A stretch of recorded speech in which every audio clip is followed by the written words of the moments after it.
everybody. Welcome into Perspectives, and boy, are we going to roll your socks up and down today. My first guest is Kendall Taylor, CEO of Metro Tulsa Women on Fire. Hello. Welcome. Thank you for having me. I appreciate it. It's so good to have you here. You're a member of the Tulsa Fire Department. Yes, sir. You do the what? The washing and the cooking and Yeah. yeah. Cleaning, laundry, you know, typical woman duties. Truth be known, you were a police officer first, then made the switch to the fire department. You guys are hitting the ground running into danger. And I don't know of anybody that's ever said, Sam, we have women on the fire department. Well, honestly, there are still a lot of people that are really surprised by that. And especially when they see us out in the community, there's still some shock behind it because there's not very many of us. There's only, I think 9% in the US are firefighters and only 5% are career. So female firefighters. Yeah. So it's a really small number still. Well, we have race car drivers, so it's about time. It is time. What tweaked your interest? What caused you to make the switch? Honestly, I left law enforcement to stay home with my son when I had him, and I was an instructor out at a challenge course in Tulsa, and a lot of the other instructors were Tulsa firefighters, and there happened to be a few that said, hey, you'd be really good at this. We need women on the job. And within I guess 6 months probably, I started EMT school and went through the process and fell in love with it, and here I am 8 years later. Well, clearly, I wouldn't take you on in a fist fight. I mean, I wouldn't dare. It strikes me that it's one of those, it's not borderline, it is flat out sexist that we think of firefighters as men. I agree. And yet, women all over the country are clamoring to get in, aren't they? They are, and I think a lot of them, they don't realize that this is an opportunity for them because just like you said, I didn't start this career until I was 32. So and I was in law enforcement and I still never really had that opportunity brought in front of me because I don't have family in any kind of law enforcement or fire. So it was a new suggestion to me in my 30s. You have a sleep disorder yet? I think all of us have a sleep disorder. I don't know if you can be in firefighting and not have a sleep disorder. Waiting for the bell to go off. Yeah. Many years ago, Walter Cronkite worked in this part of the country and did play-by-play football for TU for a brief period. I had no idea. And he, in one of his last interviews, as he was leaving the network, talked about his early days. He got hooked on sirens. When he heard a siren, he had to stand up and look. Had to know what was going on. And that led to him, of all things, breaking into journalism. I'd be curious to know if you're holding workshops now, what are they about? What are you doing in those workshops? So there's a girls firefighter camp that was started in Tulsa about 11 years ago, and it was ran by all the female firefighters at Tulsa. I wasn't around that long ago, so it was started from some trailblazing women that I like to call mentors. And I kind of fell into that about 6 or 7 years ago. I was helping them with it. My co-founder and I actually went through a girls firefighting camp out in Choctaw, Oklahoma, before we got hired on. So we went through the camp together, we got hired on together, and now we run this organization and our girls camp together. So after COVID, nobody really picked it up in the Tulsa area. So our organization decided that it was important that we continue with it. So we picked it up and we've had it 3 years now. This October will be our 4th that we've ran it. And it's just important to give girls the vision that it's a possibility for them in a comfortable environment. Surrounded by other strong female firefighters, because it's ran by about 90% female firefighters in Northeast You're also Oklahoma. a driver, are you not? I am a firefighter, but we work up a rank at Tulsa. So if the captain's gone, our driver will ride out as captain, and then the firefighter drives. So I get to drive the truck, and it's a lot of fun. You know what I'd give to drive a fire truck? I think that's so cool. I went from a tiny Toyota Corolla to driving one of the largest trucks in the city, downtown. Holy Toledo. It was definitely a learning experience. What do you look for the June 14th event? So this will be the first time that we have done this event. It's called Fierce Future. So all of our events are for girls ages 16 and up. This event will be located at Broken Arrow Fire Training Center. So they're in Broken Arrow, their fire department is hosting for us, and they are super excited to have us. This event is just a one-day seminar, and it's for girls that have already kind of decided this is the route they want to go, and this is the career that they want. So this seminar will give them kind of an insight into what the CPAT is, which is the physical agility test. We're going to give them some exercises and some workouts to help them prepare for that, because it is a difficult test. We're getting a packet from probably 30 fire departments locally with what their hiring processes are. So these girls are going to leave with a bindered packet on every department in the area to help them know what they need to do. We're going to go over background investigation stuff, interviews, what their resume needs to look like, and just kind of stuff like that. It's the more technical side of our kind of project with camp. Pull back the curtain, in other words. It's an interesting thing to me to know that we're finally seeing barriers broken, and you're a part of that. I am. Does it ever come crashing through that you're throwing up the curtain? I think we're bigger than what we really recognize at this point, because we have reached so many places. I'm speaking at an event in Georgia in June, and I never would have thought that I would have been asked to do that. Pretty amazing, isn't it? It is. It's really exciting. One more time, when is the event? It is June 14th in Broken Arrow, Oklahoma, and the registration, I'm sure all the information will be posted, but we've got a Facebook page. Our website is tulsametrowomenonfire.org, and all the information is on there. We're only allowing about 30 spots, and we've got about half of that taken. Thank you so very much Thank for you coming for having in. me. I'm tickled to death to get you here. Come back, will you? I will if you'll have me. Oh, anytime. Thank you, dear. We're going to take a short break. We'll be back with Chris Bernard. You're going to be interested in what he has to say.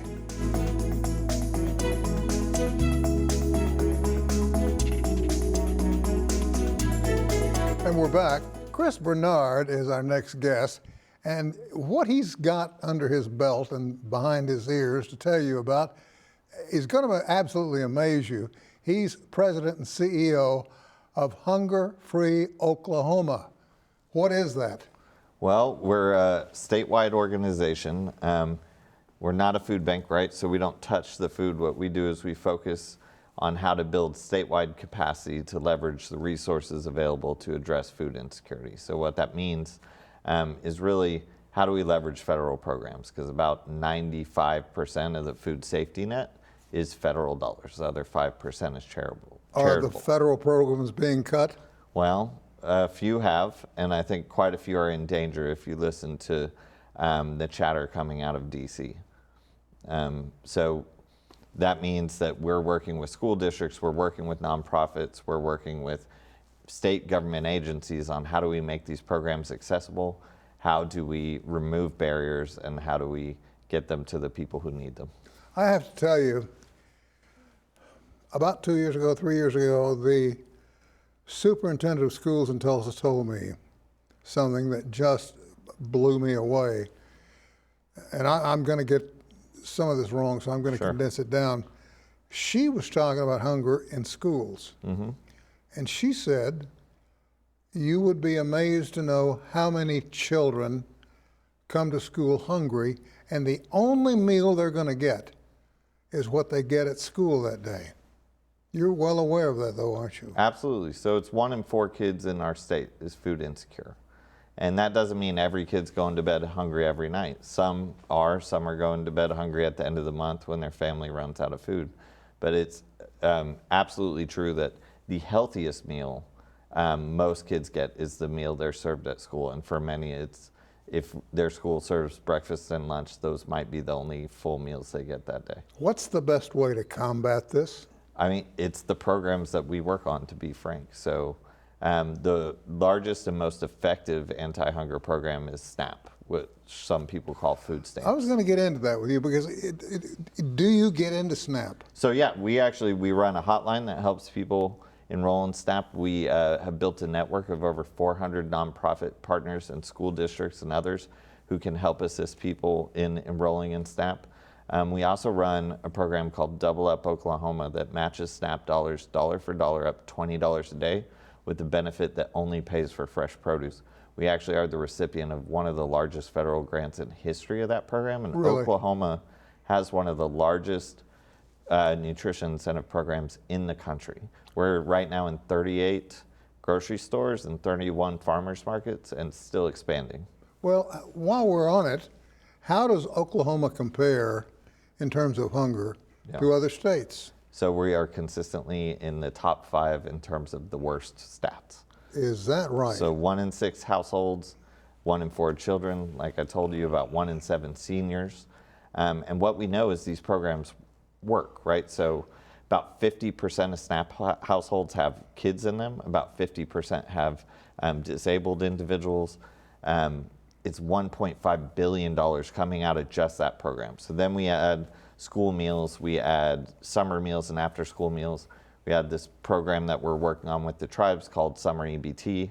And you're getting up into the over $2 billion that's stimulating our local economies and helping address food insecurity. So when we hear things coming out of DC about, well, we need to cut budgets, and so we need to get less people on SNAP, or we need to add X, Y, or Z requirement, or we want to see a state match for some of these programs, what we hear is more people will go hungry. There will be less resources to address it.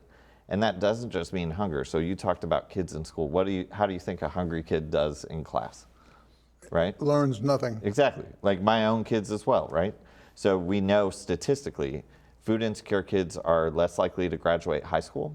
They're more likely to have behavioral issues. They're more likely to be obese and have early diabetes. And all those things lead to bigger costs for us as taxpayers and as a society, right? So what we're seeing in the chatter and what's happened in a few places where they've cut a couple programs that we can talk about if you'd like, is in the name of short-term money saving, we're giving up long-term results that will cost us way more in the end. When we last spoke, it's been what, two and a half years ago? I think so. None of us had any idea that we'd see somebody in Washington I'm trying not to name names, I think folks can figure out who I'm talking about. Somebody in Washington that would come along with a broad axe and just start slaughtering programs without any regard whatsoever to whom it might hurt. We, being in the top 5 or 10% of the country, can tell them firsthand. We can show them firsthand, can't we? Oh, absolutely. And we have, and actually under the first Trump administration, we saw some of these programs either launch or saw great progress in some of these programs in our state.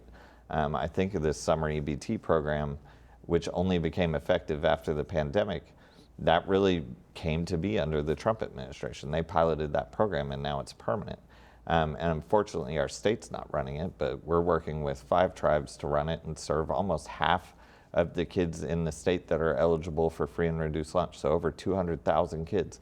You're talking about over $20 million coming into our state to help kids in the summer get the food they need.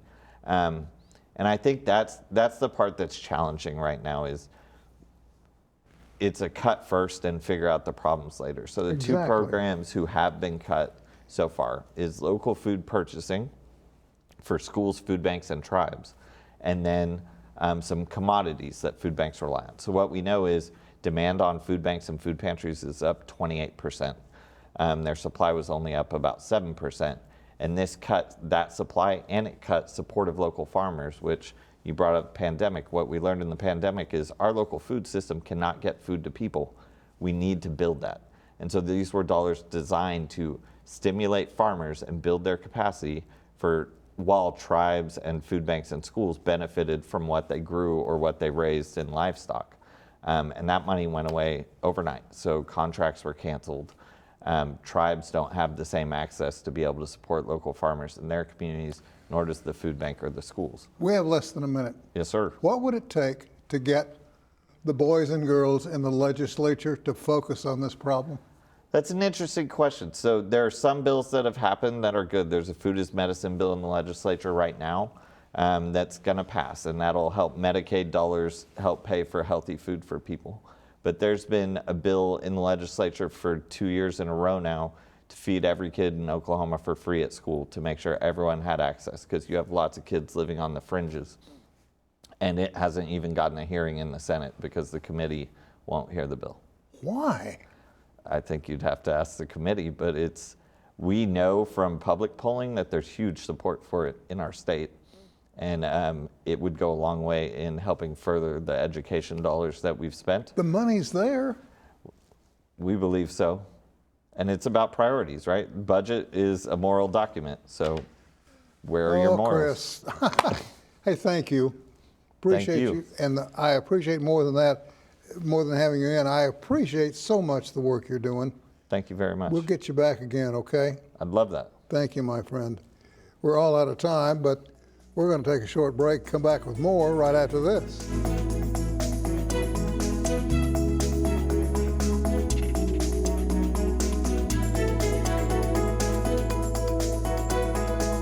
Keith Myers is here with us today. He's brought along some items from his traveling military museum. Keith, welcome. Well, thank you. It's good to have you here, buddy. Well, I'm pleased to be here, and thank you for having me come. First of all, some of the things we've got that are surrounding us here,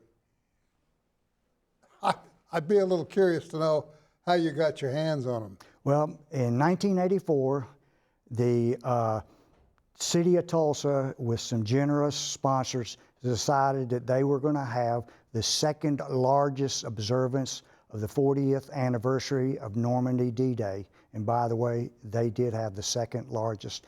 And people saw my displays, and then they would come up and say, well, I got Dad's things, or I got my brother's things. And that's how I accumulated. And most of the articles I have are actually identified to the veteran, and that's my primary reason for the displays. Are you looking for a permanent home? Yes, I am. I very much am, because most of the articles I have are identified to the actual veterans, and they are my responsibility to take care of. Well, it goes without saying that veterans never get their due. I mean, people see them and recognize them as vets, but doggone it, they just don't realize what that man or that woman has gone through to become a veteran, what they did for the country. Right. Being gone 6 months a year, 2 years, 3 years at a time, or being a POW. It just doesn't register. So I think what you're trying to do here, what you're putting together, is critical. It's very, very important. Let's talk about some of the things that are behind us now. Okay. And I don't know, Brian, what you want to show first, but we could start with the Japanese flag? The Battle of Iwo Jima, of course, the Americans won at a very high cost of life. But after it was over, the Marines are great souvenir takers. And a group of the Marines took that flag as a souvenir. Mm-hmm. And it was the 27th Regiment Marines that took that. And in the middle of the flag, and the meatball, as they called it, some Marine has drawn the drawing of the flag raising that occurred at Iwo Jima. And you have to get in real close to see it, though, and there are names all around the red meatball. Right. Yeah, there are 79 names, and I have researched every name, and I have a very large binder with histories of each and every one of those individuals. So you know who's alive and who's not. Yeah, and unfortunately, they are all deceased. I talked to the last one, it was 2 years ago. Mm-hmm. He was 98. You were scheduled to bring your display to the Circle Cinema. Right. And the cold snap and the snow hit, everything got canceled. Right. So that was going to be a big display that you didn't get to show. Well, we actually, in the Circle Cinema being a very patriotic They are. organization, we then had it moved to March the 5th. So I did get to show the display. This is an intriguing display. What is that? Okay, that is the scoreboard for the Navy ship destroyer Hazelwood. And the USS Hazelwood was involved in the Battle of Okinawa, and they were hit by 2 kamikazes, airplanes. The bridge was totally destroyed. 77 men were killed, and the ship was dead in the water. And then later they got it moving, and they moved back to Mare Island, California. Well, where their scoreboard had been destroyed because it was on the side of the bridge, one of the sailors had recreated it because they wanted to show the colors, what they had done to the enemy. Well, one gentleman got the piece of canvas, rolled it up, took it home, put it in the attic of his house. He was a gentleman from Tulsa, and he saw one of my displays, and he told me about it, and he presented it to me. We have other items that you brought along, and I'm not sure, Brian, where you want to go first, but you pick it, and he's ready to talk about it. What do you see now? What are we looking at now? Okay, that is an Eisenhower jacket that was worn by my uncle, who was in the Airborne, 82nd Airborne. He jumped into St. Mary-Glise, was wounded, and then later, after he got out of the hospital, he was reassigned to another airborne unit and was at the Battle of the Bulge. And came home. And came home, yes. Pretty amazing. I got to ask you a question. Your family and mine share veterans Right. from World War II. They're a little different than other folks, aren't they? Yes. They have I hate to use the word club, but they have their own group. It's a bond. Bond, yes.